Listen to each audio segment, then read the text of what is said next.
प्रागजी भक्तमेव मनघम्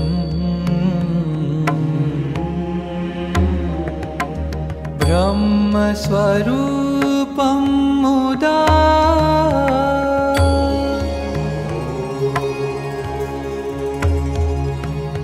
वन्दे यज्ञपुरुषदास चरणम् श्रीयोगिराजं तथा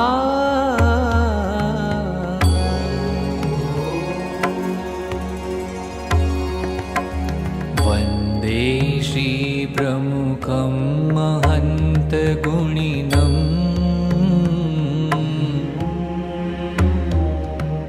मोक्षाय भक्त्या सदा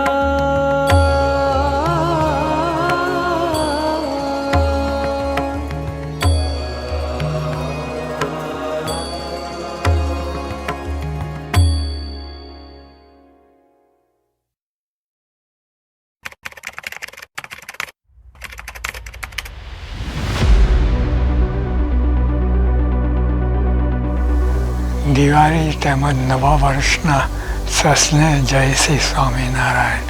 સાધુ કેશવજીવનદાસ.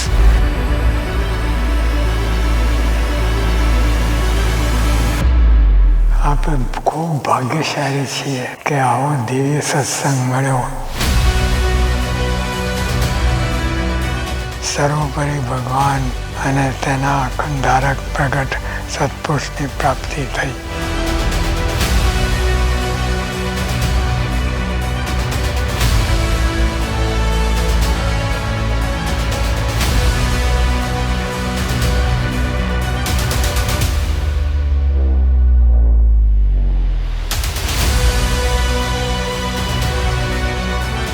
આપણે સત્સંગ તો કરીએ છીએ, પરંતુ યથાર્થ સુખ આવતું નથી, કારણ કે આપણને થયેલ પ્રાપ્તિ 100% પ્રતિરી નથી.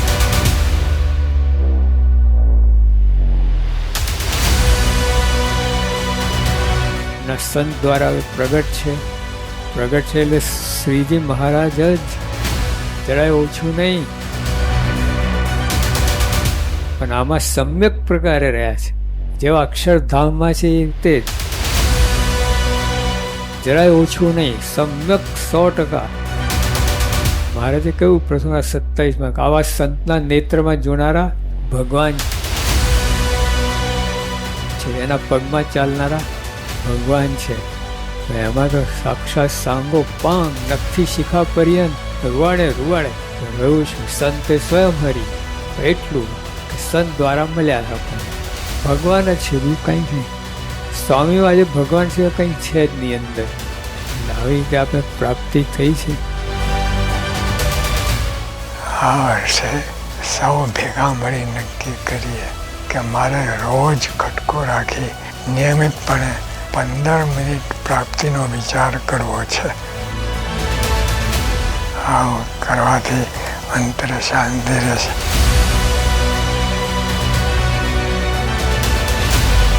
અક્ષરધામ ચૈતન્ય થઈ જવાશે.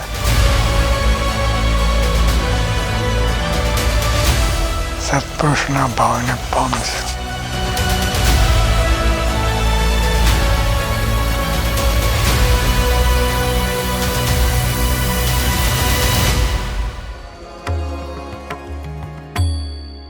શ્રી સ્વામિનારાયણ ભગવાન કી જય. અક્ષર પુરુષોત્તમ મહારાજ કી જય.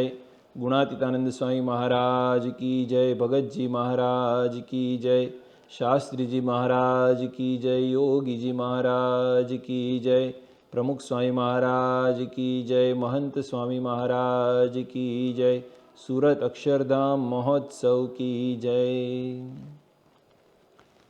अक्षर ब्रह्म गुणातीत सत्र में कल हमने देखा कि हमें कितना दिव्य सत्संग समाज प्राप्त हुआ है और हरिभक्तों का कितना समर्पण है, और उसी के आधार पर हमें स्पष्ट रूप से ये प्रतीत होता है कि हमें प्राप्त हुए सत्पुरुष में कितनी सच्चाई है।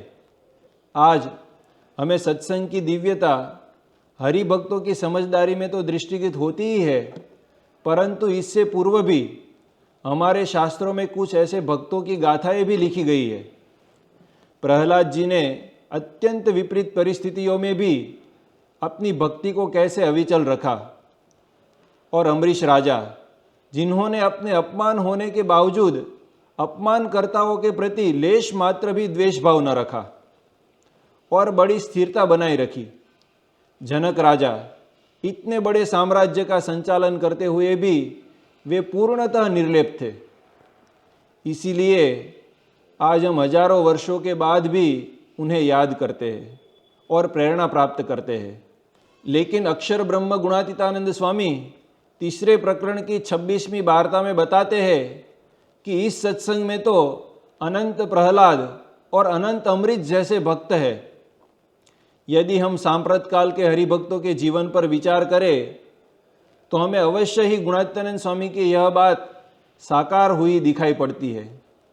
और श्री जी महाराज भी गरुड़ा प्रथम प्रकरण के 74वें वचनामृत में कहते हैं कि जिसे जितनी समझदारी हो वो तभी प्रकट होती है जब कोई आपत्ति आ जाती है। इन्हीं वचनों का साकार स्वरूप में हमें दिखाई देता है जब हम सांप्रत काल के हरिभक्तों के जीवन दर्शन करते हैं। उनके जीवन में आई हुई अत्यंत विपरीत परिस्थितियाँ और विचित्र संयोग के समय में भी हरिभक्तों के जीवन में कितनी अलौकिक और दिव्य समझदारी स्वाभाविक रूप से बनी रहती है। ऐसे ही कुछ प्रसंगों को हम एक वर्कशॉप के माध्यम से समझने का प्रयास करेंगे। तो चले पूज्य अनिर्देश स्वामी जी से नम्र निवेदन करते हैं कि हमें वर्कशॉप का लाभ दे। पूज्य अनिर्देश स्वामी जी। श्रीमद् भागवत में लिखा है, भाग्योदयेन बहुजन्म समर्जितेन सत्संगम लभते पुरुषो यदा वै। हमारे मनुष्य जन्म के बहुत पुण्य के बाद इस सत्संग की प्राप्ति होती है। सत्संग यानी भगवान और भगवान के अखंड धारक गुणातीत संत का प्रत्यक्ष सानिध्य, उनका प्रसंग। ऐसे सत्संग को पाकर सब मनुष्य अपने जीवन में धन्यता और कृतार्थता की अनुभूति करते हैं। हमारा ये सत्संग ऐसा एक दिव्य समाज है कि यहाँ इस सत्संग में दिव्य और उच्च समझन पाकर सब हरिभक्त अंतर में कृतार्थता, जीवन की सार्थकता की अनुभूति करते हैं। छोटे बच्चे से लेकर बुजुर्ग हरिभक्त तक इस सत्संग की दिव्य सौरभ सब महसूस करते हैं। प्रश्न चाहे कितना भी ना हो, शारीरिक हो या पारिवारिक हो, आर्थिक हो या सामाजिक हो, ऐसे कई द्वंद्वों में, विपरीत परिस्थितियों में स्थिरता की अनुभूति ये सत्संग की दिव्यता है। विकट और विषम परिस्थितियों में भी निश्चिंतता और निर्भयता इस सत्संग की दिव्यता है। असह्य और अति व्याकुल कठिनाइयों में भी अड़पता और अलमस्ताई ये सत्संग की दिव्यता है। ऐसे कई संयोगों और विपरीतताएं हरिभक्तों के जीवन में आती है, लेकिन उसमें स्थिर रहना, स्वस्थ रहना ये सत्संग की दिव्यता है। ऐसे संयोगों, ऐसी परिस्थितियां जिसमें किसी भी अडग मन के मानवी का मन भी डगने लगता है, ऐसी परिस्थिति में इस भगवान और संत की प्राप्ति के बल से उनका मन संतुलित और प्रफुल्लित रहता है। आइए आज ऐसे कई हरिभक्त में से कुछ हरिभक्त की बातें, उनकी दृढ़ता, उनकी अड़गता, उनकी निश्चलता, उनका आनंद और अजमस्ताई का दर्शन करेंगे। ऑस्ट्रेलिया का 18 वर्ष का युवान, नाम उनका अत्रि पंड्या। छोटी उम्र में ही उनको कैंसर डिटेक्ट हुआ। ऐसा कैंसर हुआ कि जिसमें अपनी मृत्यु निश्चिंत थी। मृत्यु सामने खड़ी हो, जीने की कोई आशा ना हो, और ऐसी परिस्थिति में स्वामी बापा के आशीर्वाद मिलने पर वो अपनी मृत्यु का भी महोत्सव मनाने लगा, अपने आनंद की अनुभूति करने लगा। सामने ऐसी विपरीत परिस्थितियों में भी वो स्वस्थ और स्थितप्रज्ञ रहने लगा। ऐसे मृत्युंजयी किशोर का दर्शन करें और विकट परिस्थितियों में उन्होंने जो अपने जीवन की सार्थकता की अनुभूति की, उनका एहसास भी करें। परम पूज्य महंत स्वामी महाराज जी की आध्यात्मिक दिव्य प्रभाव की पराकाष्ठा तो ये है कि उनके सहज सत्संग से आश्रित जन निर्भय हो जाते हैं। यहां ऐसे ही एक निर्भय किशोर की बात है जिसे मृत्यु भी डगमगा नहीं सका था। वो किशोर मतलब ऑस्ट्रेलिया के सिडनी शहर का निवासी अत्रि पंड्या। सन 2007 में उसे सत्संग का योग हुआ। तब उसकी उम्र थी सिर्फ 7 साल की। बचपन से ही वो सत्संग के विविध कार्य जैसे कि संवाद, नृत्य, प्रवचन आदि में बहुत उत्साह से जुड़ जाता। इस दौरान वो गुरु हरि महंत स्वामी महाराज के साथ अनोखे स्नेह संबंध में बंध गया, जिससे शास्त्र पठन, कथा वार्ता, भक्ति, सेवा इत्यादि अनेक सद्गुण उसके जीवन में खिलने लगे।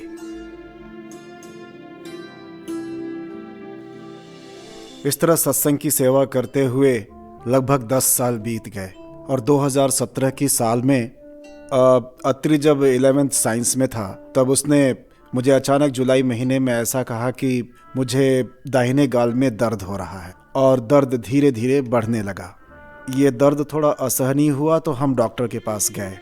डॉक्टर के पास जाकर सारे रिपोर्ट्स करवाए और सभी रिपोर्ट्स नॉर्मल आए। उसके बावजूद दर्द जारी रहा और 3-4 महीने ऐसे ही निकल गए। फिर भी जब दर्द ठीक नहीं हुआ तो हमने वापस डॉक्टर की सलाह लेकर बायोप्सी करवाई तो बायोप्सी में हमें पता चला कि उसे 7.8 सेंटीमीटर की कैंसर की गांठ थी और ये 3rd स्टेज का कैंसर था। और 17 साल की उम्र में कैंसर होने का सुनकर हम सच में घबरा गए थे।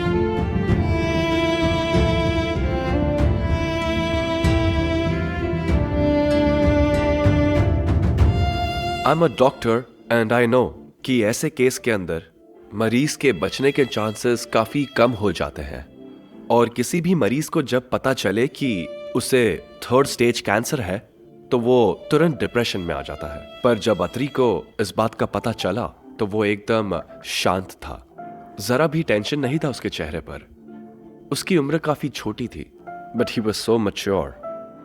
और फिर दिसंबर 2017 में अत्रि की कैंसर के लिए ट्रीटमेंट शुरू हुई। उसे हाई लेवल के रेडिएशन हमने देने शुरू किए। कुल मिलाकर लगभग 31 डोज हमने उसे रेडिएशन के दिए थे।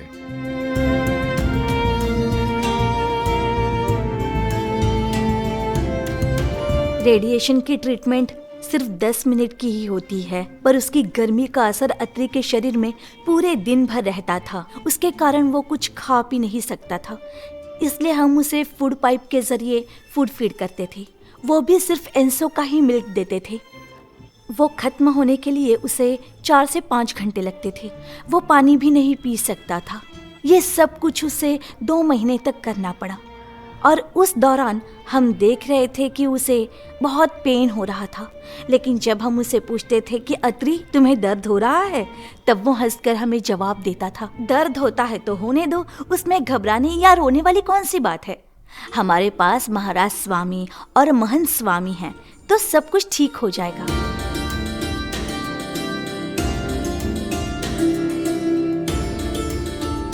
रेडिएशन की ट्रीटमेंट के बाद मार्च 2018 में डॉक्टर स्यात्री की कीमोथेरेपी की ट्रीटमेंट की शुरुआत की। कीमोथेरेपी की ट्रीटमेंट के कारण अत्रि को बार बार बुखार आ जाता, उसे कमजोरी रहती, उसके कारण बहुत बार उसे हॉस्पिटलाइज्ड करना पड़ता। अत्रि मेरे बेस्ट फ्रेंड का बेटा था, इसलिए ऐसे बहुत बार मुझे हॉस्पिटल में उससे मिलने जाना पड़ता था। और जब भी अत्रि को हॉस्पिटल में मिलने जाता तो या तो वो गुरु हरि दर्शन का वीडियो देखता रहता या कीर्तन सुनता रहता या उसकी 12th की स्टडी करता रहता। और हम भी शायद उससे उसके दुख के बारे में बात करते तो वो बस एक ही बात कहता हंसते हुए कहता कि महाराज स्वामी की इच्छा, महाराज स्वामी सब कुछ अच्छा ही करेंगे।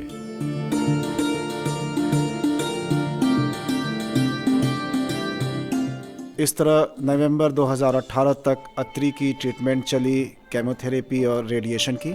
लेकिन अंत में सभी डॉक्टरों ने हाथ ऊपर कर दिए, कहा कि हमारे पास तुम्हारे लिए कोई दवा नहीं है, कोई इलाज नहीं है। और डॉक्टरों ने कहा कि अब तुम्हारे पास सिर्फ 2 या 3 वीक का ही समय है।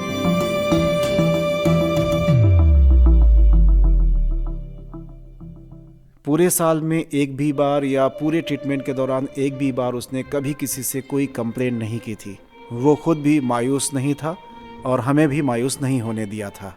एक भी बार उसने ऐसी कंप्लेंट नहीं की थी या डॉक्टरों से नहीं पूछा कि मैं कब ठीक होऊंगा और ये सब मेरे साथ कब तक चलेगा। किसी तरह की कोई कंप्लेंट नहीं, मानो उसने मृत्यु पर विजय हासिल कर ली हो। मरने का तो जैसे कोई डर ही नहीं था।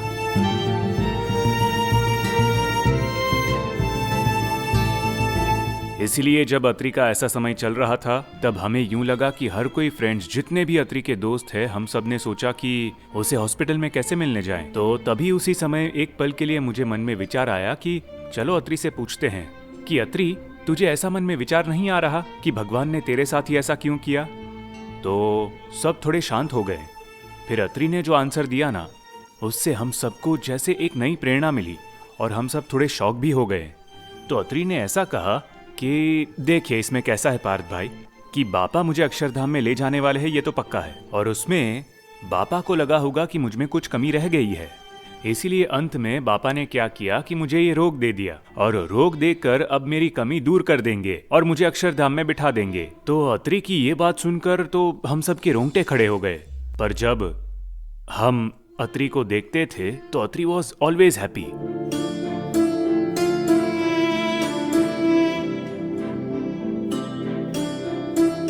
18 दिसंबर 2018 रोज ऑस्ट्रेलिया में रात के लगभग 2:30 बजे महंत स्वामी जी महाराज का फोन आया और उस समय अत्रि सो रहा था। तो मैंने ही बापा से बात की थी।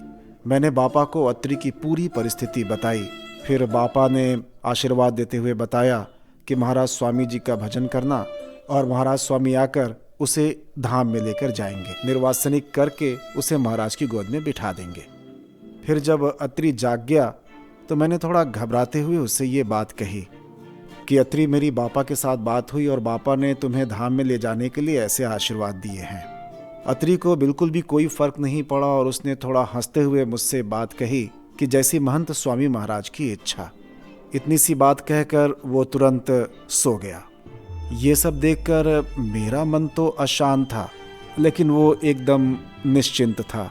उसे ना तो मरने का दुख था और न ही किसी प्रकार का भय, ना ही उसकी आंखों में और ना ही उसके चेहरे पर और ना ही उसकी बातों में कहीं कोई भय नहीं दिख रहा था मुझे। हेमंत भाई ने मुझे ये बात कहने के लिए अगले दिन सुबह 8 बजे फोन किया। मुझे देखना था कि इसके लिए अत्रि का रिएक्शन कैसा है, इसलिए मैंने हेमंत भाई से कहा कि आप अत्रि को फोन दीजिए। अत्रि को हेमंत भाई ने फोन दिया। अभी मैं अत्रि से कोई बात कहूं उससे पहले अत्रि सामने से ही मुझे कहता है कि Nirmal uncle, are you feeling jealous? क्योंकि बापा तो मुझे धाम में ले जाएंगे और वो भी आपसे पहले ले जाएंगे। अब तक तो मैंने अत्रि को स्टेबल देखा था, पर फर्स्ट टाइम ऐसा हुआ that he was very very happy and excited कि बापा मुझे धाम में ले जाएंगे। आज तक हमने कथा वार्ता में जीवन मुक्ति की बात सुनी थी, पर मृत्यु जब हमारे सामने हो और फिर भी मुक्ति का आनंद ले रहा हो, ऐसे अत्रि के हमने दर्शन किए।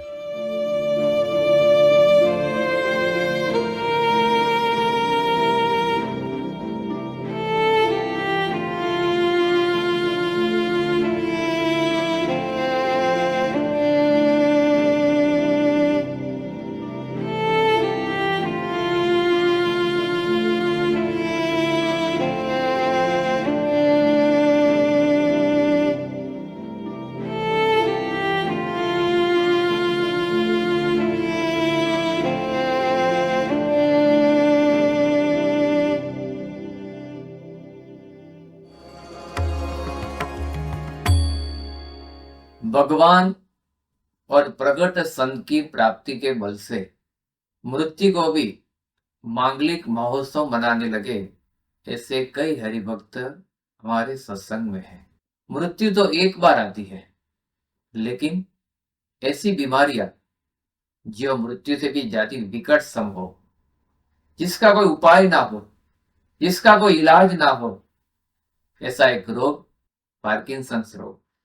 इस रोग में मानव शरीर का कोई ना कोई अंग सतत हिलता रहता है, लेकिन राजकोट के गुणवंत भाई, ऐसा पार्किंसंस हुआ कि जिनका एक अंग नहीं, लेकिन शरीर का सब अंग हर समय के लिए हिलते ही रहते हैं। 9 वर्ष पहले उन्हें पार्किंसंस की बीमारी लागू हुई।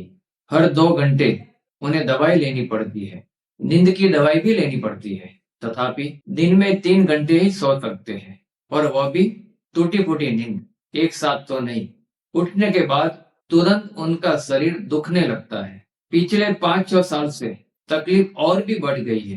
कभी कभी सांस लेने में भी बहुत दिक्कत होती है और शरीर काम करना बंद कर देता है। ऐसी परिस्थिति में रोग के कारण खाना भी मुश्किल से खा सकते हैं, लेकिन ऐसी परिस्थिति में सत्संग को पाकर भगवान और संत की प्राप्ति के बल से उनकी अलमस्ता, उनका आनंद इतना बढ़ता हो कि इसकी अनुभूति आइए एक वीडियो के माध्यम से करें। और पापा की दया कैसी है कि सुबह 7 बजे दवा पियो तो 2 घंटे के बाद पी सकते हैं। 2 घंटे है ना, 10-15 मिनट दवा पीने के बाद असर होता है, और फिर है ना 2 घंटे अच्छा रहता है। पूजा होता है, मंदिर साफ करूं, ठाकुर जी को जगा दूं, नहीं तो है ना तैयार किए हुए उनके पलंग पर सुला दूं और इसी में रख दूं, और सुबह में जगाऊं, साफ सफाई करूं, मंदिर की आरती करूं और पूजा करूं। पापा की दया है, और क्या है। मेरा दिमाग है ना, कुछ असर नहीं होता, मेरा दिमाग फ्रेश रहता है। कथा वार्ता सुनता रहता हूं दिन भर। गोष्ठी है ना अक्षर जीवन समम की, रोज सुनता हूं और रिपोर्ट सुनता हूं, और पापा के वीडियो आते हैं ना, वो सब देखता हूं। वहां टीवी रखा है ना बेड के पास सामने, और अकेला रहता हूं। आप जो बर्तन साफ करने की सेवा करते हैं, कभी ऐसा नहीं लगता कि वो छोड़ दें? जितना करे उतना कम है। किसकी सेवा है? बापा की दया से मुझे समझ में आया कि प्रकट भगवान है। बापा और घनश्याम महाराज का प्रसंग याद करता हूं कि घनश्याम महाराज ने दर्शन दिए, फिर भी शास्त्री जी महाराज के दर्शन के लिए दौड़े। प्रकट का महिमा क्या है? इस बार तो सेवा करने के लिए मना भी किया था, फिर भी आपने सेवा करना क्यों चुना? बापा को मेरे लिए सभी ने बापा को विनती की थी कि सेवा का लाभ दे। बापा को राजी करने के लिए? बापा को राजी करने के लिए। अच्छा, बापा राजी हो इसलिए? इसलिए जितना करो उतना अपने हित में है। आप सेवा किए बिना रह नहीं पाएंगे क्या? सेवा किए बिना मैं रह नहीं सकता। सेवा करने से आपको क्या अनुभूति हुई? दिव्य आनंद का अनुभव होता है। सेवा किए बिना तो मैं 10 मिनट भी रह नहीं सकता। आपको ऐसा कभी नहीं लगता कि भगवान ने मेरे साथ ऐसा क्यों किया? क्या बात कर रहे हैं? अरे निर्गुण स्वामी कैसे थे? ज्ञान स्वामी को कैसा दुखाया था? पापा के सेवक शास्त्री जी महाराज के दाहिने हाथ थे, फिर भी सहा। और ऐसे तो शास्त्री जी महाराज के समय में आशा भाई और ईश्वर भाई जैसे हरिभक्तों ने कितना कुछ सहा था। तो मुझे दुख है, वो भिखा भाई चौटालिया एकदम भगवान को मानते, जेल में जाना पड़ा और 1.5 साल बिस्तर पर रहे। एकदम भगवान के आदमी। राजकोट के मंदिर में संडास बाथरूम साफ करते थे। अरे भाई सभी को दुख है, मुझे अकेले को नहीं। हमारी वासना दूर करने के लिए हमें दुख देते हैं। वो बैलगाड़ी वाला का प्रसंग याद रखो। महाराज बैठे थे, गाड़ी वाले को मार खिलवाया, तो उसके सामने हम क्या है? जैसे महाराज की इच्छा। भगवान जो भी करते हैं ना भले के लिए, हमें दुखी करने के लिए थोड़ी ना करते हैं, हमें सुखी करने के लिए करते हैं। तो और भी कोई इच्छा है आपकी? नहीं, मेरी कोई इच्छा नहीं है। महाराज ने बहुत दिया है, बस अब धाम में जाना है। अंतिम जन्म करना है। बाबा ने मुझे बहुत कुछ दिया है, अब कुछ नहीं चाहिए। बस बाबा की सेवा करूं, बाबा राजी हो और कथा वार्ता सुनता रहूं, जीवन चरित्र पढ़ता रहूं। तो आप जीवन चरित्र का वांचन करते हैं? हाँ जी, पढ़ लिए है सारे, और बाबा का 9वां भाग पूरा किया। हाथ इतने हिलते हैं ना कि पढ़ना होना तो फिर भी पढ़ नहीं पाता, मैं हिलते रहता हूँ। ऐसा हो गया है अभी, अब क्या कहूँ, फिर भी कथा वार्ता सुनते रहता हूँ ब्लूटूथ से। तो अगर प्रार्थना करें और उसका फल ना मिले तो? बाबा की मर्जी, मैं उनको जो करना हो। हमें प्रार्थना करते रहनी चाहिए, मर्जी हो तो स्वीकार है, ना मर्जी हो तो ना स्वीकार है। हर बार मैं सेवा करने जाता था ना बाबा का लाभ लेने, हर बार प्रार्थना करके, फिर वहां लाभ मिले ना मिले सब स्वामी की लीला। तो आपको दिव्य सुख की अनुभूति होती है? हमें बाबा मिले फिर क्या, कौन मिला है? साक्षात परब्रह्म, और वो प्राप्ति का वीडियो है ना, उसमें सब वर्णन किया है, देखता हूँ रोज, अद्भुत वर्णन है। कितना दूर है अक्षरधाम, वे वहां से पता है। गुणवंत भाई की शारीरिक स्थिति को हमने देखा और उनके आनंद को भी देखा। सूरत के युवा विपुल भाई केवड़िया का 2001 से संपूर्ण शय्यासन है। पिछले 25 साल की ऐसी बीमारी में भी उनका कमर के नीचे का भाग संपूर्ण निष्क्रिय हो गया है। उन्हें बहुत सारी सर्जरी करवानी पड़ी है। मल त्याग आदि शारीरिक क्रियाएं भी सोते सोते ही करनी पड़ती है। ऐसी बीमारी लागू होने के कारण शुरुआत के 6-7 वर्ष अतिशय कष्टदायक रहे थे। ऐसी परिस्थिति में भी वो सत्संग का आनंद कैसे लूटता है, सत्संग की, भगवान की प्राप्ति का, उनकी मस्ती का, आत्मसाय का कैसा आनंद उनके मुख पर दिखाई देता है। आइए हम इस आनंद का भी दर्शन करें। हाँ तो विपुल भाई, हाँ, इतने लंबे समय से, पिछले 23 सालों से आपको इतना कुछ हुआ है और सत्संग कर रहे हैं, फिर भी ऐसा हुआ, तो ऐसा नहीं लगता कि भगवान ने ऐसा क्यों किया, मेरे साथ ऐसा क्यों हो रहा है? इस बीमारी के बाद मुझे स्वामी जी का जो लाभ मिला है ना, तो ऐसा लगा कि ये अच्छे के लिए ही हुआ है। और फिर ऐसा लगा कि सत्संग हम जिसके लिए करते हैं ना, हम क्या कहते हैं उसे, ज्ञान। हाँ, मैं जितना समझता था ना उससे अधिक समझने लगा हूँ।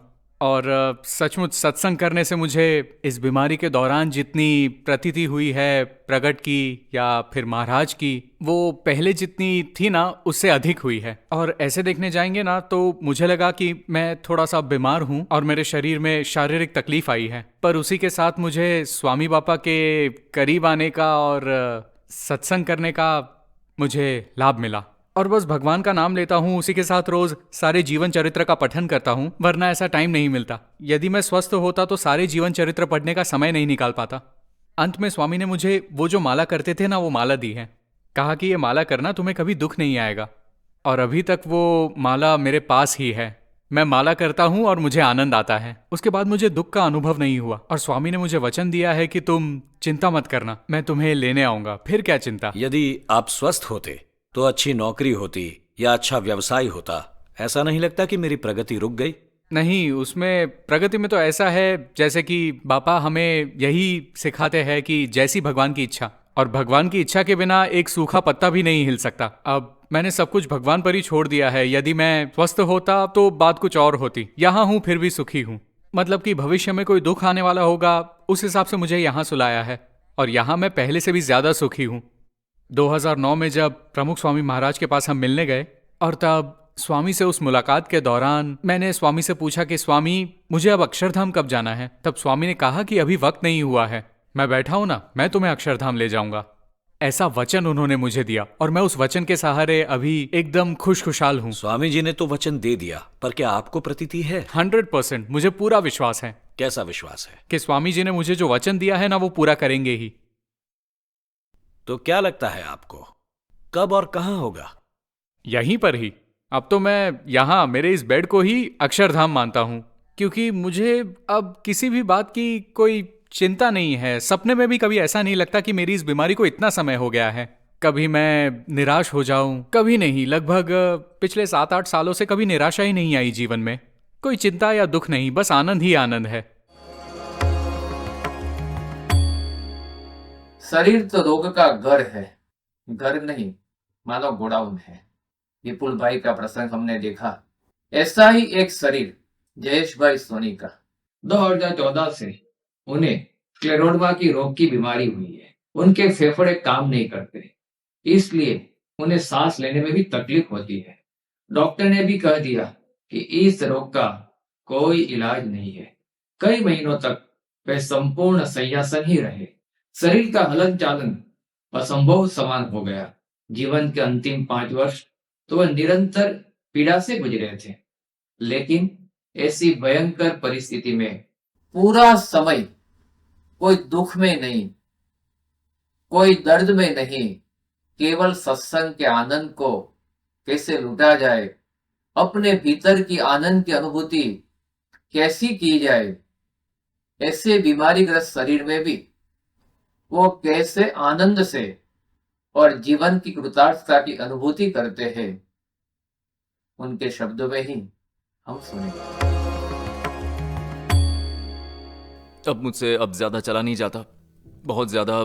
आज जो भी बातें हो रही हैं महाराज की कृपा है, वरना आवाज निकलती नहीं है, खांसी आती रहती है, शरीर में शक्ति नहीं रहती, अलग अलग सिम्टम्स हैं। उसके बाद अब घर बैठने का समय मिलता है और यहाँ बैठकर कथा वार्ता सुनने का समय मिलता है, बापा का जीवन चरित्र सुनने का और पढ़ने का समय मिलता है। नॉर्मली दुनिया की भाग दौड़ के अंदर कहाँ सत्संग के लिए समय मिलता है। अब ऐसा लगता है कि अब बापा ने मेहरबानी की है, तो अब घर बैठकर मैं और मेरी वाइफ दोनों सत्संग के अंदर बहुत आगे बढ़ रहे हैं। हाँ, हर रोज कथा वार्ता करते हैं, हर रोज जो पढ़ा है उसका निरूपण करते हैं। तो इस जन्म में जो काम करने वाला था ना, वो इतनी छोटी दवा, इतनी छोटी बीमारी से मेरे जन्म का काम करवाते हैं बापा। तो मुझे ऐसा लगता है कि इस सत्संग का बड़ा बेनिफिट देखा जाए तो एक सत्पुरुष आपके 100 जन्म 200 जन्म के जो पाप होते हैं ना, उसे छानने का सिस्टम बना देते हैं आपके लिए। So he has made this whole track for me, कि जहां से मैं बेंड होकर इस तरफ आ गया, क्योंकि उस तरफ तो मैं दारू पीता था, मीट खाता था, सिगरेट पीता था, तंबाकू खाता था और भटकने जाता था। प्याज लहसुन तो ऐसी चीजें हैं जो जिंदगी में कभी सोचा भी नहीं कि उसे भी कभी बंद करना होता है या नहीं। तो उस तरफ अगर मैं चला होता तो अभी तक तो मैं ड्रग्स पर चढ़ गया होता, क्योंकि I was fearless with lot of money, I didn't care. और फिर जब मैं यहां आया तो मुझे ये बात समझ में आई, और no matter for what reason we never, एक भी शनिवार की सभा छोड़ी नहीं है इतने सालों में, क्योंकि मैंने सिर्फ एक चीज पर फोकस रखा था कि चाहे सब कुछ मेरे जीवन से चला जाए, पर there should not be a turn कि जहां से मैं सत्संग से दूर हो जाऊं। अब जैसा कि ये बीमारियां हैं, ये सभी मटेरियल चीजें हैं, आज नहीं तो कल शरीर तो छूटने वाला है। मतलब अगर आप भटकते रहते हैं या फिर आप जिम में चले जाते हैं तो डजंट मैटर, आज नहीं तो 25 साल बाद छोड़ना है, तो वो 25 साल पाप इकट्ठा करने में जाएंगे। पर मेरा जितना भी वक्त है वो मैं भगवान की पूजा में तो लगा रहा हूं, जो भी वक्त है मेरे पास मैं उसे बाबा को राजी करने में तो लगा रहा हूं। तो ये एक बहुत बड़ी बात हो गई मेरे लिए। डिसीज का जो मेरा स्टेज है, इस सितंबर में डॉक्टर ने लिख कर दे दिया है कि अब मैं पैलिएटिव केयर में हूं। Palliative care means end of life care. तो अब जब डॉक्टर ऐसा कहते हैं कि इसे कोई दवा और कोई भी टेस्टिंग या किसी भी तरह के सीटी स्कैन्स, एवरीथिंग इज इमटेरियल, कि अब just relax yourself and wait for the time to go. पर अभी भी मैं अपने मन में यही सोचता हूं कि जाने का टाइम डॉक्टर कैसे तय कर सकते हैं, वो तो बापा तय करेंगे कि कब ले जाना है। पर जब तक मैं हूं तब तक तो बापा के गुण गा लूं, और वहां जाकर भी बाबा की गोद में ही तो बैठना है ना। और जब हमें पता ही है कि सामने बापा खड़े हैं ले जाने के लिए, तो फिर यहां रहें ना रहें उससे क्या फर्क पड़ता है। मेरे बाद बापा वैसे भी मेरी फैमिली का ध्यान रखने वाले हैं, तो सत्संग बढ़ाना या ना बढ़ाना वो भी उनके हाथ में है कि जीवन चलाना या न चलाना वो भी उनके हाथ में है। तो ऐसी कोई फिक्र नहीं रहती है कि अब आगे क्या होगा, अगर मर गया तो क्या। अगर मर गए तो ठीक है, पापा ने कहा है कि अगर गए तो 1.25 लाख के। यहां से जाएंगे तो अक्षरधाम में जाएंगे, यहां कूड़े में रहकर करना भी क्या है हमें। और अगर यहां रखते हैं पापा तो फिर यहां पर बैठकर सत्संग करूंगा। तो मेरे लिए दोनों तरफ ही ऐसा है जैसे लॉटरी लगी हुई है। ये सारी चीजें मेरी योग्यता से परे है। वरना कहां आप इस दुनिया में डिस्को में जा रहे हो, दारू पी रहे हो और इस समय आपको मोक्ष की प्राप्ति हो जाएगी। लेकिन मेरे हाथ में इस तरीके का बापा ने दैवत रख दिया कि यहां से जाऊंगा तो मेरे सामने खड़े होंगे।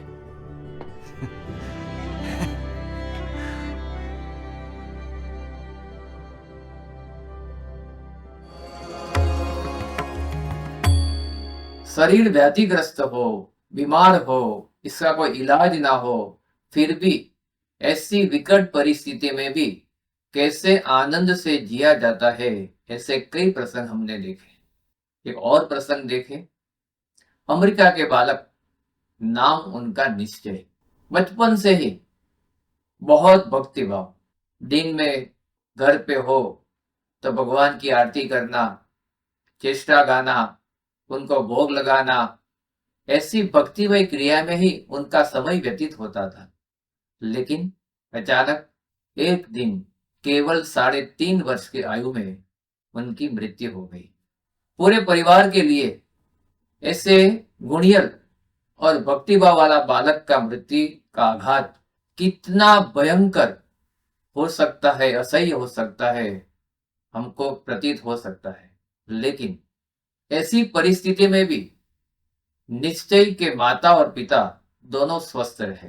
ये आघात इतना तीव्र और भयंकर था, लेकिन वो शांत रहे और उनकी पराकाष्ठा तो तब प्रतीत हुई जब उनका अग्नि संस्कार का समय आया। तब आने वाले सब रिलेटिव्स को भी ऐसी बात की कि ऐसे मृत्यु के प्रसंग को सब एक मांगलिक महोत्सव में आए हो, ऐसा प्रसंग खड़ा कर दिया। ऐसे एक नहीं, 2-4 नहीं, किंतु असंख्य प्रसंग हमारे सत्संग समाज में है। यही सत्संग की दिव्यता है। ऐसे कई हरिभक्त जीवन की कठिन परिस्थितियों में स्थिर और स्वस्थ रहकर सत्संग के आनंद को मनाते हैं। एडिसन के निवासी योगेंद्र भाई परमार हो या नैरोबी केन्या के निवासी हरीश भाई कानावार हो, अपने एक ही पुत्र की जब मृत्यु हुई फिर भी वो स्वस्थ रहे, परिवारजनों को भी स्वस्थ रखा। और जब उनका अग्नि संस्कार का समय आया तब ऐसा माहौल खड़ा कर दिया कि मानो एक मांगलिक अवसर का प्रसंग क्यों ना, ऐसी आपत्ति को भी अवसर में परिवर्तित कर देना, ये सत्संग की दिव्यता है। कैसी स्वस्थता, कैसी स्थिरता, ये भगवान और संत की प्राप्ति के बल से ये सब हरिभक्त ने पाई है। भगवान और संत की प्राप्ति के बल से इस सत्संग समाज में कई ऐसे छोटे बालक भी है कि परिवार पर आई हुई इस आपत्ति में वो स्वस्थ रहते हैं। वो गोंडल का बालक वंदन ठुमर हो या भावनगर का बालक निष्काम दबे हो, इस दोनों बालक के परिवार में अपने युवा पिता की अचानक मृत्यु हुई। परिवार के लिए ये बहुत बड़ा आघात था, लेकिन ये दोनों बालक स्वस्थ रहे। स्वस्थ रहकर अपने माँ के साथ अन्य परिवारजनों को भी शांत और स्वस्थ रखा। वंदन की बात तो ऐसी है, उन्होंने दूसरे दिन आने वाले उत्तरायण मकर संक्रांति के पर्व पर अपनी सोसाइटी में जो अपने पिता जोली मांगते थे वो जोली मांगने के लिए लग गए। कितनी स्वस्थता। तो अहमदाबाद का युवान आनंद पटेल, इंजीनियरिंग की फाइनल एग्जाम चल रही थी, फाइनल सेमिस्टर था, परीक्षा के दिन थे और उसी वक्त उनके पिता की मृत्यु हो गई हार्ट अटैक से। किसी भी युवान के लिए अपने ऐसे छोटी उम्र वाले पिता की मृत्यु इतनी आघातजनक हो सकती है, लेकिन आनंद परीक्षा खंड में पहुंचा, स्वस्थ था और उनकी स्वस्थता का परिचय तभी मिला कि परीक्षा के बाद जब रिजल्ट आया तो इस आनंद ने सारी यूनिवर्सिटी में गोल्ड मेडल लेकर अपनी स्वस्थता को पुरवार की। तो गोंडल का युवान 16 साल का लड़का, नाम उनका मीत कोटड़िया। उनके जीवन में ऐसा रोग आया जिसका कोई इलाज ना हो। नाम था उनका मिसल डिस्ट्रोफी। वो पूरा परवश हो गया। उनकी सेवा में परिवार के कोई न कोई सदस्य को रहने पड़े, ऐसी मजबूरी आ गई। उनकी माता उनकी सेवा में थी। जब महंत स्वामी महाराज गोंडल में थे, प्रमुख स्वामी महाराज शताब्दी महोत्सव के दिन नजदीक थे, तो उस वक्त जब मीत को स्वामी जी के पास लाया गया तो मीत ने प्रार्थना की कि स्वामी जी, मुझे अपने शरीर के लिए आशीर्वाद नहीं चाहिए, लेकिन मुझे धाम में बिठा दो कि जिससे मेरी सेवा में जुड़ी हुई मेरी माँ वो फ्री हो जाए और शताब्दी महोत्सव की सेवा में लग जाए। तो कोसंबा तीर्थल क्षेत्र का युवान राहुल टंडेल, उनके जीवन में छोटी उम्र में कैंसर की बीमारी आ गई। 25 से भी ज्यादा रेडिएशन ट्रीटमेंट और 4 से भी ज्यादा कीमोथेरापी उन्हें लेनी पड़ी। शरीर के सब अंग कमजोर हो गए। इतना दर्द होता था, इतना दुख होता था, फिर भी राहुल के मुंह पर एक भी दर्द का निशाना तक नहीं था। और दूसरी बार कैंसर आया, लेकिन जब उनको मिलने जाने के लिए सत्संगी लोग जाते, उनके लिए प्रार्थना करने के लिए उनको कहते, तो राहुल बोलता कि मेरे लिए प्रार्थना मत करो, जो कुछ हुआ है ये भगवान की इच्छा से हुआ है, भगवान करता आता है, तो वो जो कुछ करेंगे वो अच्छा ही करेंगे। ऐसे युवा के जीवन में ऐसी समझण, ऐसी स्थिरता, ऐसी स्वस्थता इस सत्संग की दिव्यता की निशानी है। तो शारीरिक कमजोरियां हो, बीमारी हो, फिर भी अपनी सौंपी हुई सेवा में जुड़े रहना, ऐसे कई हरिभक्त हैं। पोर्टलैंड अमेरिका के निवासी कनुभाई पटेल, उनके जीवन में ऐसी बीमारी आई, 9 साल पहले उन्हें कैंसर हुआ। अपने शरीर में 51 से भी ज्यादा सर्जरी हुई। एक सर्जरी तो 29 घंटे से भी ज्यादा चली थी, लेकिन इस कनुभाई का आनंद कभी कम न हुआ। पिछले 9 साल से कभी भी उन्होंने खुराक का एक कण नहीं अपने शरीर में डाला, सिर्फ लिक्विड पर अपना जीवन व्यतीत करते हैं, लेकिन मंदिर में दी गई उनकी जिम्मेदारी, सेवा में जुड़े रहते हैं। उनके मुख पर कोई अपने शरीर के दर्द का निशान नहीं है। उनका शरीर का एक भी अंग ऐसा नहीं है जिसमें सर्जरी ना की गई हो। फिर भी कनुभाई अपनी मस्ती में, सत्संग के आनंद में, अलमस्ताई में रहते हैं। ये सत्संग की दिव्यता की निशानी है।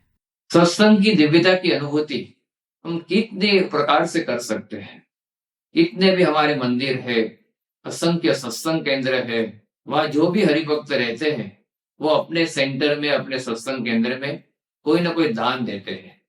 ऐसे कई हरिभक्त हैं जिन्होंने पूरा मंदिर में अपने दान किया, लेकिन आप BAPS के कोई भी मंदिर को देख सकते हैं, वहां उनके नाम की कोई नेम प्लेट सुद्धा नहीं है।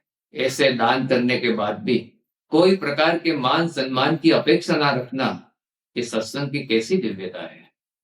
तो ऐसी तो कई दिव्यता हमारे सत्संग में दिखाई देती है। तो इतना ही कहना है, ये सत्संग एक दिव्य समाज है। इस सत्संग में दिव्यता के सिवा और कुछ नहीं है। तो आइए हम भगवान और प्रकट संत के चरणों में प्रार्थना करते हैं कि सत्संग की इस दिव्यता का दर्शन पाने की दृष्टि हमें मिलती रहे और जीवन पर्यंत हम आनंद और अलमस्ताई की अनुभूति करते रहे, यही प्रार्थना। ऐसी दिव्य, अलौकिक और आध्यात्मिक समझदारी आज पूरे सत्संग में हजारों लाखों छोटे बड़े पुरुष महिला हरिभक्तों के जीवन में हमें देखने मिलती है।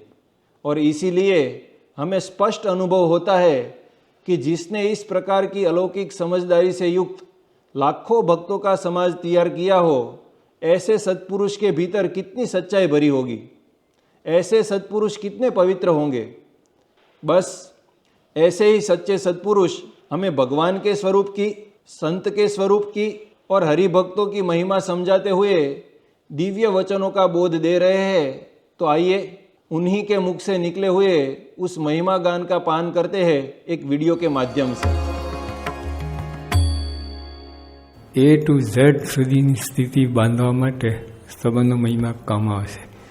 કોઈ પણ લેવલમાં, ઠેઠ કેજીથી જુનિયર કેજીથી લઈને ઠેઠ PhD સુધી બધા મહિમા સંબંધના મહિમાની જરૂર છે. તો એને ચાલે એવું છે જ નહીં, ડગલે ને પગલે.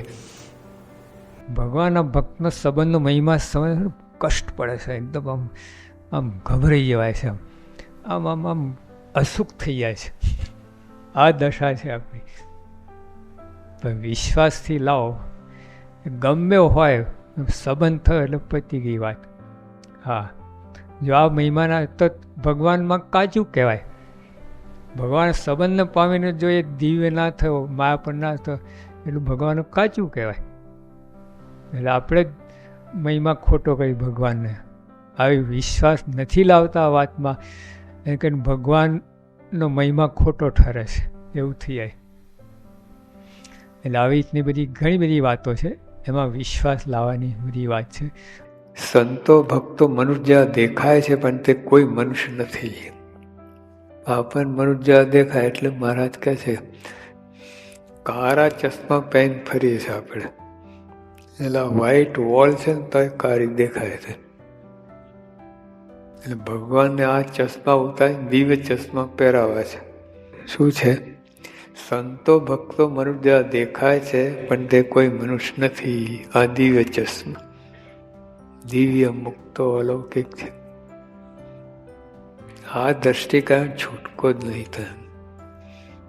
ગમે એટલું કરો ને આના વિના ઉપાય જ નથી તમે. પછી આગળ મહારાજ વાત કરે, તમારું ધામ સ્વરૂપય છે, તેના નિવાસી આ સર્વે હરિજન છે. કલ્પના નથી. આ ઘણી ઓલા ધ્યાન કરવાનું છે ને, તે કલ્પના કરાવે. ઓલા તમે એમ માનો કે દરિયા કિનારે બેઠા છો, ઠંડુ પવન વાય રહ્યો છે, આ ક્યાં સાચું છે? તો આ એવું નથી. આ દરિયા કિનારે સાચી વાત છે. આ સર્વે હરિજનો અક્ષરના નિવાસી છે, આના મુક્તો છે. હકીકત છે. આ કંઈ બ્રેન વોશિંગ નથી, હકીકત છે. 1000ની નોટ એક કાગળનો ટુકડો છે. તમારી સહી સિક્કાની જરૂર કરી 1000 રૂપિયાની નોટને. તમે માનો તો જ 1000 રૂપિયા, તમે ના માનો તો કાગળનો ટુકડો. કોને કહું? અરે પ્રાઇમ મિનિસ્ટર રાષ્ટ્રપતિ આવે અને એ જો કહે ને કે આ 1000ની નોટ નથી, જાઓ બીજી ચૂંટણીમાં આવજો. છે જ, એને ચૂંટણીની જરૂર નથી 1000ની નોટની. જેવું છે. એટલે 1000 રૂપિયાની નોટ કાગળનો ટુકડો છે, પણ સરકારનો સિક્કો પડ્યો તો 1000ની નોટ થઈ ગઈ. હમણાં કોઈની સહી સિક્કાની જરૂર નહીં, સર્ટિફિકેટની જરૂર નહીં. એ છે જ. તમે માનો કે ના માનો, છે જ 1000ની નોટ. એમાં ભગવાનનો સિક્કો પડ્યો, કાળા અક્ષર આપણા મુક્તો છે. તે માનો કે ના માની, છે જ. એટલે આવી બધી બધું અંદર છે ને, બુદ્ધિના બીબા આવું બધું કચરો કરી નાખ્યો છે આપણે. આ બધા વાક્યો, આ બધા ભવ્ય વાક્યો, સિદ્ધાંત વાક્યો, અનુભવના નક્કર અનુભવની વાતો, અને કચરો કરી નાખ્યો આપણે, આપણો કચરો લીધે. એટલે આ બધું વિશ્વાસ, એવો વિશ્વાસ લાવો અંદર, બીજો વિચાર વર્તવાની જ વાત બસ. એટલે આ મહારાજનો વેણ છે, એમની ઈચ્છા છે, રુચિ છે, એ બધાને આપણે દિવ્ય જોવા એ મહારાજે પ્રાર્થના કરી. આપણને હાથ જોડીને કહ્યું તો એમ આટલું મારું રાખજો. એટલે પ્રાર્થના કરો ભગવાન, ભગવાન આ વાત સમજાય, બધા દિવ્ય મનાય, બધા નિર્દોષ મનાય. અક્ષરધામમાં રહેવા માટે આ જ કરવાનું છે. બધી આવી સમજણ કરવાની છે તો પાકું રાખજો. इस प्रकार महंत स्वामी महाराज ने समझाया, में जो हरि भक्तों का समाज मिला है वो भी कितना दिव्य और अलौकिक है.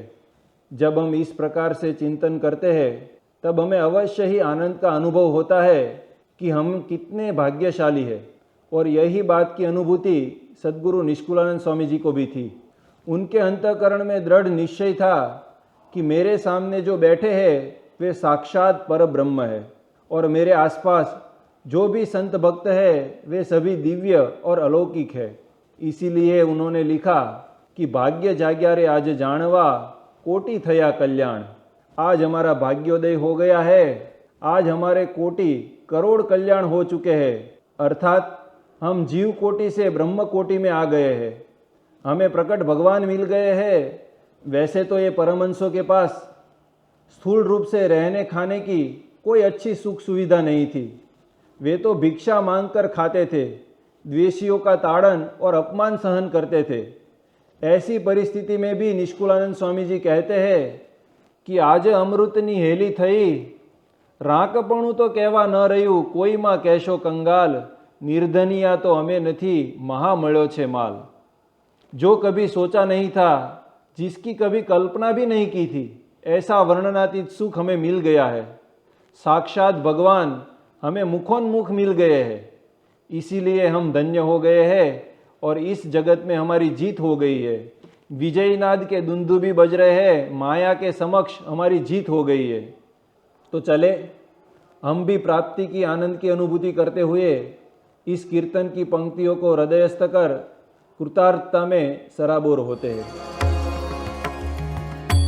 નિષ્કાન સ્વામી જેમ કહ્યું છે, ભાગ્ય જાગ્યા આજ જાનવા કોટી થયા કલ્યાણ, કોટી થયા કલ્યાણ, ઉદારો નવ રહ્યો એહનો, પામ્યા પ્રભુ પ્રગટ પ્રમાણ, પામ્યા પ્રભુ પ્રગટ પ્રમાણ, ભાગ્ય જાગ્યા રે આજ જાનવા।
ભાગ્ય જાગ્યા આજ ભગવાન શ્રીજી મહારાજ મળે આપણો બહુ ભાગ્ય થઈ ગયા। એટલે લોકની અંદર જે મેં કહ્યું સાહેબ ફોટો મળે, કોઈને બીજો હોદ્દો મળે, અધિકાર, એમાં આપણે કેટલું એ સારું થઈ જાય છે।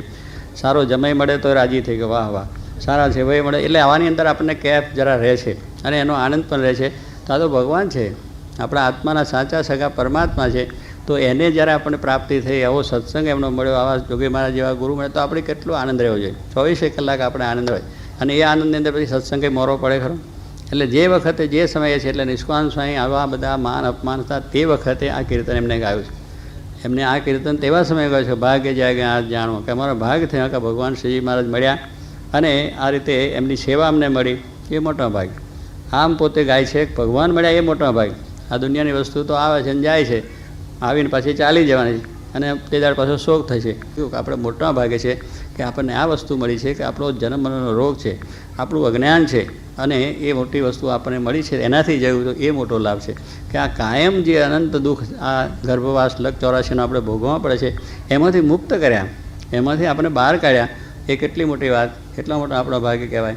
તો એ વસ્તુનો કેફ આપણે જો જીવમાં હોય તો પછી આપણને કોઈ જાતનો વાંધો આવે નહીં। એટલે નિષ્કાન સ્વામી એની વાત આપણે સમજાય। અનાથપણાનું મહેણું ઉતર્યું, સદા થયા સનાથ, સદા થયા સનાથ, ડર ન રહ્યો બીજા દેવનો, ग्रह्यो हरिये हाथ ग्रह्यो हरिये हाथ भाग्य जाग्या रे आज जाणवा। અનાથપણાનું મેનું કે આપણે માથે અનાથ, આપણે નાથવાળા થયા એટલે આપણે માથે ધણી. નાથ એટલે શું? આપણે માથે ધણી છે. કોણ છે? ભગવાન ધણી છે આપણા, અને એ આપણને મળ્યા છે. એટલે આપણે કોઈ દાડો હવે અનાથપણું માનવું નહીં કે આપણું શું થશે, આપણી કોણ ખબર રાખશે, આપણે કેમ થશે.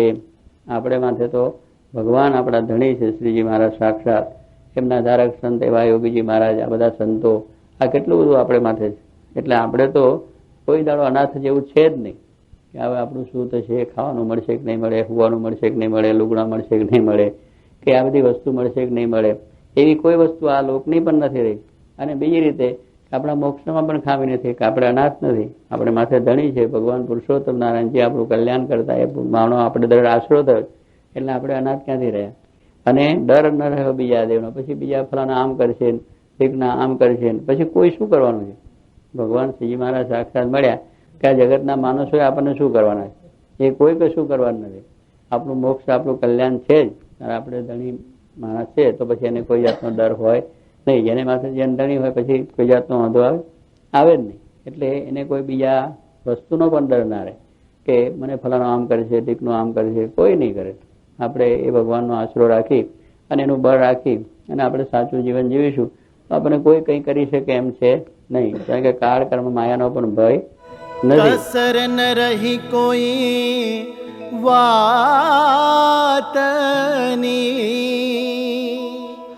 પામ્યા પ્રભુ પ્રગટ પ્રસંગ, પામ્યા પ્રભુ પ્રગટ પ્રસંગ. ખોટ મટીને ખાટ થઈ, હૈ રહી ગયો છે રંગ, રહી ગયો છે રંગ. ભાગ્ય જાગ્યા રે આજ જાણવા.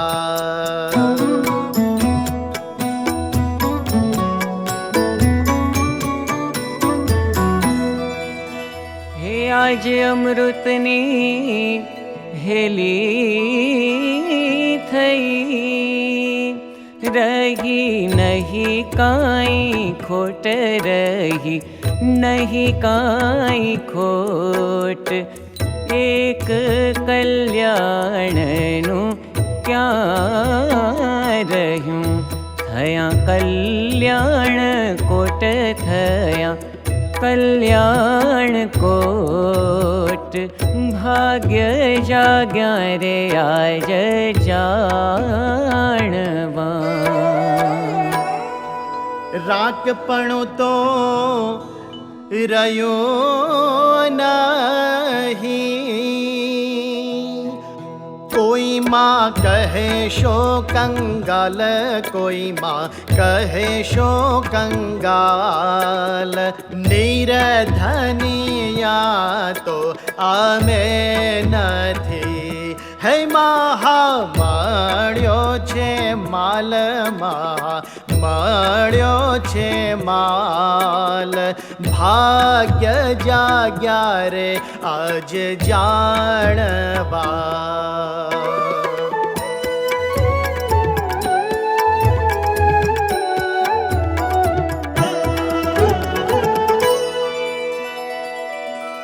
કોણ જાણે આ કેમ થયું,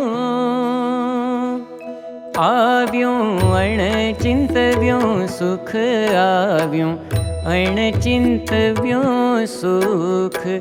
ઢાળો અલૌકિક ઢળી ગયો, હે મળ્યા હરિમુખો મુખ, મળ્યા હરિમુખો મુખ. ભાગ્ય જાગ્યા રે આજ જાણવા. હે ધન્ય ધન્ય અવસર આજનો, ધન્ય ધન્ય અવસર આજનો જેમ મળ્યા મહારાજ, જેમ મળ્યા મહારાજ. નિષ્કુળાનંદ ડંકો જીતનો વાગી ગયો છે આજ, વાગી ગયો છે આજ.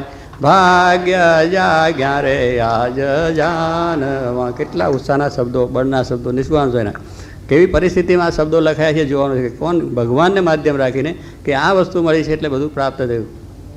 ધન્ય ધન્ય અવસર આજનો. આપણા માટે અવસર ધન્ય શું? આપણો જન્મ, ભગવાનનું પ્રગટ થવું, સદગુરુ જોગી મહારાજ જેવા સંતોના આપણે સંબંધ થયો, એટલે આપણે માટે આ ધન્ય અવસર થઈ ગયો. આપણો મનુષ્ય જન્મ સફળ થઈ ગયો.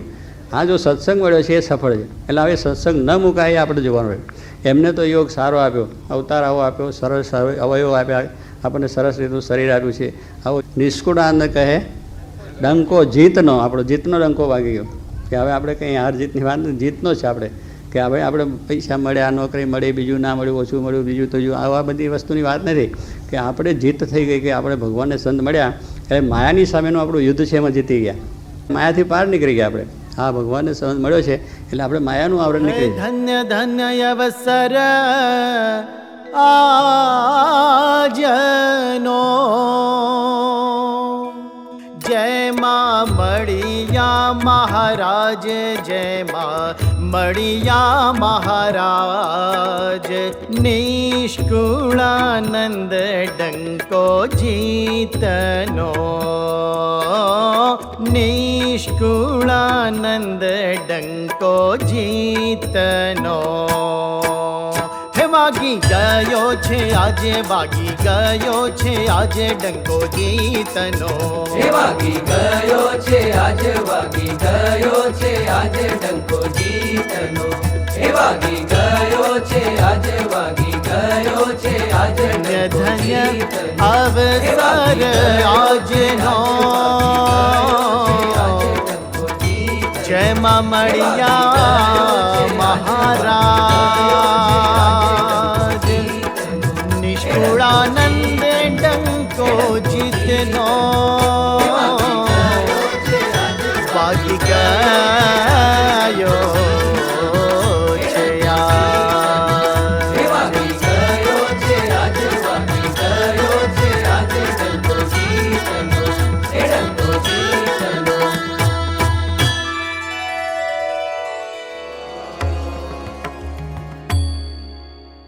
इस प्रकार अक्षर ब्रह्म गुणातीत सत्र की आज की सभा में हमें ज्ञात हुआ कि हमारा सत्संग समाज कैसे अलौकिक हरिभक्तों से भरपूर है। उनकी समझदारी को देखने से हमें प्रतीति होती है कि हमें मिले हुए भगवान और संत सच्चाई के मूर्त स्वरूप है और हरिभक्तों के जिस समाज में हम रहते हैं वो कितना दिव्य और अलौकिक है। प्राप्ति के ऐसे ही चिंतन से हमें कृतार्थता का अनुभव होता है। तो इस प्रकार हम पिछले 2 सप्ताह से प्राप्ति का विचार करते आ रहे हैं, परंतु ऐसी प्राप्ति के अनुरूप हमारा जीवन कैसे बन सकता है, इस विषय एक सभा का लाभ हम कल के पूर्णाहुति के दिन प्राप्त करेंगे। कल की अंतिम सभा में एक विशिष्ट कार्यक्रम का आयोजन हुआ है, तो उसका मार्गदर्शन हम प्राप्त करेंगे वीडियो के माध्यम से।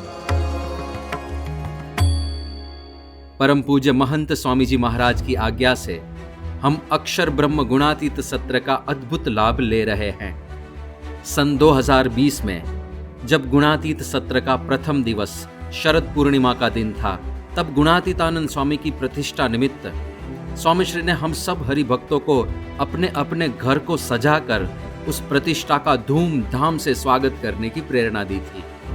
उसी प्रकार इस वर्ष गुणातीत सत्र के अंतिम दिवस पर स्वामी श्री ने हमको अपने अपने घर तथा मंदिर को सजाकर उसमें थाल, पूजन, आरती इत्यादि द्वारा गुणातीतानंद स्वामी जी का दीक्षा दिन मनाकर इस ब्रह्म सत्र की धूमधाम से पूर्णाहुति करने का आदेश दिया है। બધા હરિભક્તો ખૂબ મોટી સંખ્યામાં આ અક્ષર બ્રહ્મ ગુણાતીત સત્રમાં જોડાયા તે જાણીને ખૂબ આનંદ થયો। આ સત્ર પૂર્ણાવતિમાં ગુણાતીતાનંદ સ્વામીના દીક્ષા મહોત્સવ ધામધૂમથી ઉજવીએ. આપણે ગજા પ્રમાણે ગાળને શણગારી, મંદિરને શણગારી, આરતી પૂજન थार करे महोत्सव. तो कल की सभा में सभी हरिभक्त भाविक आरती और मंत्र पुष्पांजलि के लिए पुष्प तैयार रखें, ऐसी विनती है. आइए स्वामी श्री के इस आदेश और उनकी आज्ञा के अनुसार इस उत्सव को मनाएं.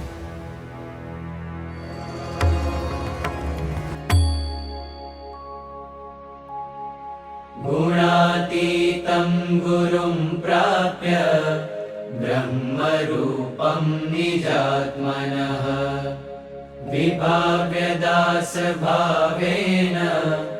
स्वामिनारायणं भजे. श्रीहरिं साक्षरं सर्वदेवेश्वरं भक्तिधर्मात्मजं